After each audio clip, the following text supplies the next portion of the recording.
একটা দারুণ খবর আপনাদের সবার সঙ্গে ভাগ করে নিচ্ছি। শুধু দারুণ নয়, খুব আনন্দদায়ক খবর এবং অভিনব খবর। বিশেষ করে আমরা যারা মফস্বলে নাট্যচর্চা করি, এই যে আমি পেশায় ডাক্তার অমিতাভ ভট্টাচার্য, কিন্তু নেশায় একদম নাটকে। আমাদের মদত দেওয়ার জন্য এই মফস্বলেই খড়দহ আহিরি, যার প্রাণপুরুষ আমার স্নেহভাজন অমিত কয়েক বছর ধরে একটা বিরাট কাণ্ড ঘটাচ্ছে। বাপরে কি কাণ্ড ভাবুন আপনি! 10 দিনের নাট্যোৎসব, খড়দহ রবীন্দ্র ভবন ভাড়া করে, লক্ষাধিক টাকার উদ্যোগ, একটা গ্রুপ থিয়েটার। হ্যাঁ, তারা করছে প্রয়াত নাট্য ব্যক্তিত্ব কনক রায়ের স্মৃতির উদ্দেশ্যে কনক রায় স্মৃতি নাট্যোৎসব 2025, 18 জুলাই থেকে 27 জুলাই।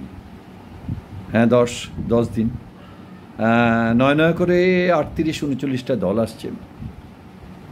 আমাদের এ রাজ্যের বিভিন্ন জেলা থেকে তো আসছেই, পাশাপাশি আসাম থেকেও আসছে।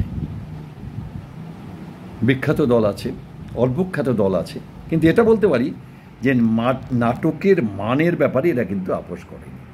অর্থাৎ আমরা প্রতিদিন 4টে করে ভালো নাটক দেখার স্বাদ গ্রহণ করতে পারব। কী ভাবছেন? এত বড় বড় কথা বলছি, আমি নিজেই হয়তো গেলাম না।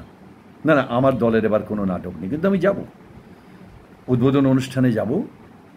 সেটি হলো 18 জুলাই। আর এছাড়া হ্যাঁ, 10 দিনের মধ্যে অন্তত 5 দিন তো যাবই। সেইভাবেই কিন্তু আমি আমার চেম্বার সাজাচ্ছি। আর আপনারা যারা নাটক ভালোবাসেন, নাটকের পাশে থাকেন, একটু আসুন, এদের পাশে দাঁড়ান।